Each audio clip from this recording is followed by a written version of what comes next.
Para sa mga naghahanap ng K12 na writing notebook 1, meron tayong ginawa ditong template para sa mga nag-DIY, para sa mga gusto mong gumawa ng personalized notebook. So meron tayong line, ito yung pinaka-line niya.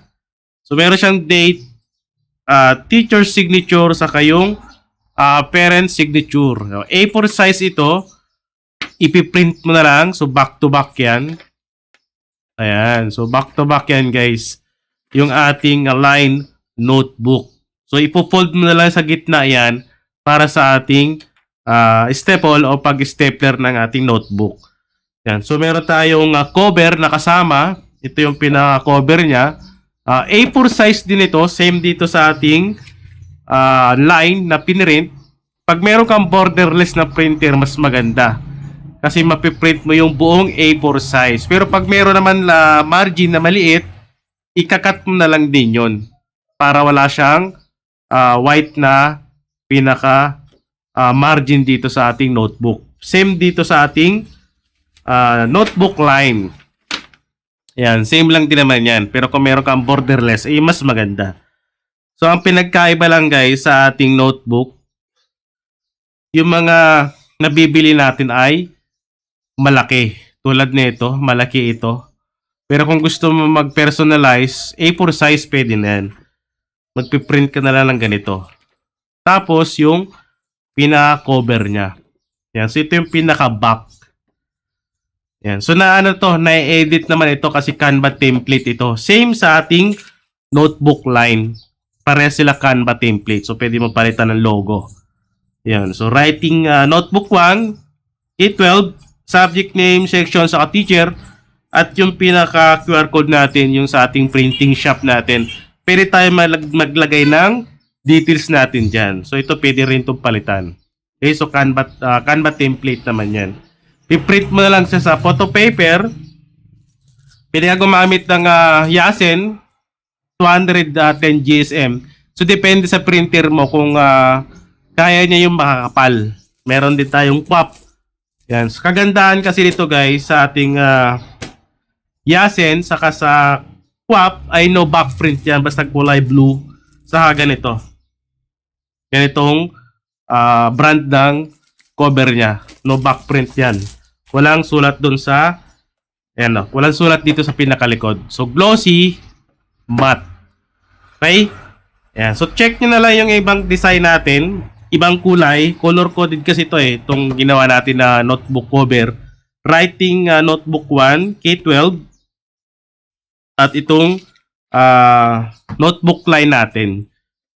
Ayan, so nape-personalize. So gusto mag-personalize ng notebook para sa ating writing notebook 1, K12, check nyo na lang sa website natin guys. Marami pagpilian doon na. Saan nga ba mabibili yung template natin? Syempre dito lang yan guys sa website natin. So click nyo na lang yung link dyan sa description or sa comment section. Dito sa website natin marami kayong pwedeng pagpilian at template. Meron din tayo mga calendar. Ayan. So i-scroll lang natin pababa.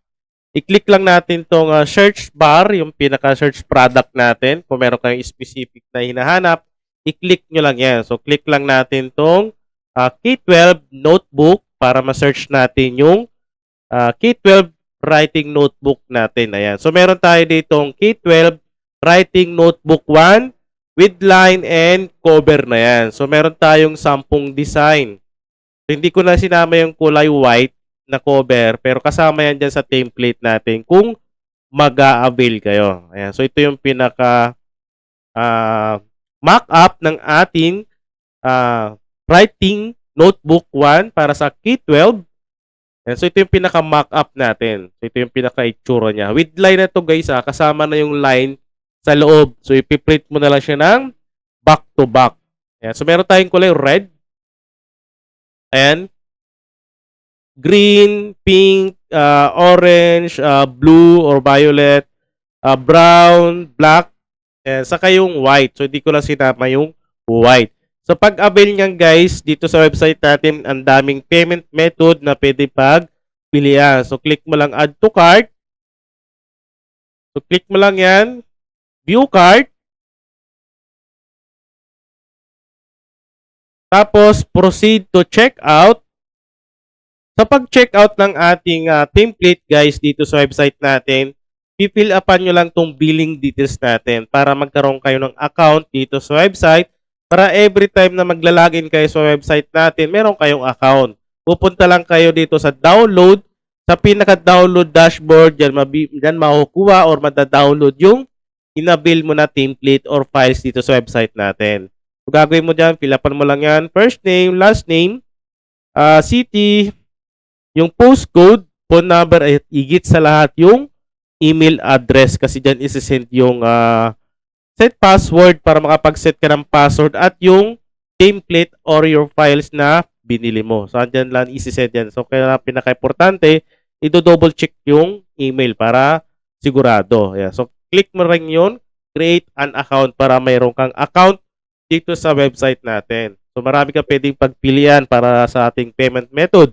Meron tayong debit and credit, PayPal, direct bank transfer, at yung pinaka-common natin na GCash, Maya. Meron din tayong installment guys, yung Bill.is, WeChat Pay, at yung QR page natin na QR code. Basta kahit anong e-wallet, basta may QR code, pwede ka magbayad dito sa ating website. So, i-scan mo lang naman yung QR code dito guys. Yun ang kabilis at yun ang kagandahan dito sa ating website. Ito naman guys yung pinaka-mock-up natin para sa mga gustong gumawa ng mock-up. Tuturuan ko kayo kung saan pwede gumawa ng mock-up. Ayan. So ito yung pinaka-notebook natin para sa writing notebook 1, T12. Ayan. So ito yung pinaka-front and pinaka-back natin. So makikita mo talaga yung pinaka-details dyan. Ayan no, di ba? Sa paggawa ng mock-up, ang gamit ko ay Pacdora. Ayan. Dito sa Pacdora guys, marami din tayong template na magamit at yung mock-ups natin. Ayan. So, click mo lang yung mock-ups, tapos i-search mo lang yung kung ano yung gagamitin mo. So, gagamit tayo ng notebook. Ayan. Search nyo lang dyan, lalabas naman dyan. So, ang dami dito pwedeng magamit ng mock-up. Ayan. So, pipili lang kayo dito kung ano yung gagamitin yung notebook. Ayan. So, marami naman yan na pwedeng pagpilian. Ayan. So, scroll lang natin pababa. Ayan. So, marami kayong magagamit dyan. Ayan. So, click lang natin yung notebook. Ayan. So, A5 size. Ayan. So, ito na yung pinaka-itsura niya. So, gagawin mo dyan, i-click mo lang yung upload para malagay mo yung design. So, lalagay natin tong, makikita nyo naman yung line sa gilid. Kagandahan kasi dito guys sa Pacdora, habang inaayos mo yung design, makikita mo na yung pinaka-result niya. So, ibig sabihin, may white sa gilid. Ang gagawin natin dyan, iuusog lang natin, pati rin dun sa kabila. Ayan, usog lang natin. Ayan, no? Ayan. So, ito na yung pinaka-mock-up niya. Di ba? Yun ang kagandahan dito sa ating Pacdora. So, click mo lang yung save para baka pag-save ka ng PNG saka video na pwede mo magamit at pwede mo i-post sa Facebook mo or sa Facebook page mo. So, ito yung pinaka-PNG niya. Ayan, no? So, click mo lang yung render and export. So, meron din tayong video na pwede mong i-download. Ayan. So, yun ang pinaka-mock-up at kagandahan ng ating Pacdora para sa ating notebook. So, save mo lang, export mo lang. MP4, 1080p, pwedeng-pwede na yan. So, click mo lang din itong share. I-send mo yung link dun sa client mo para makita nila yung pinaka mock-up ng notebook. Ayan.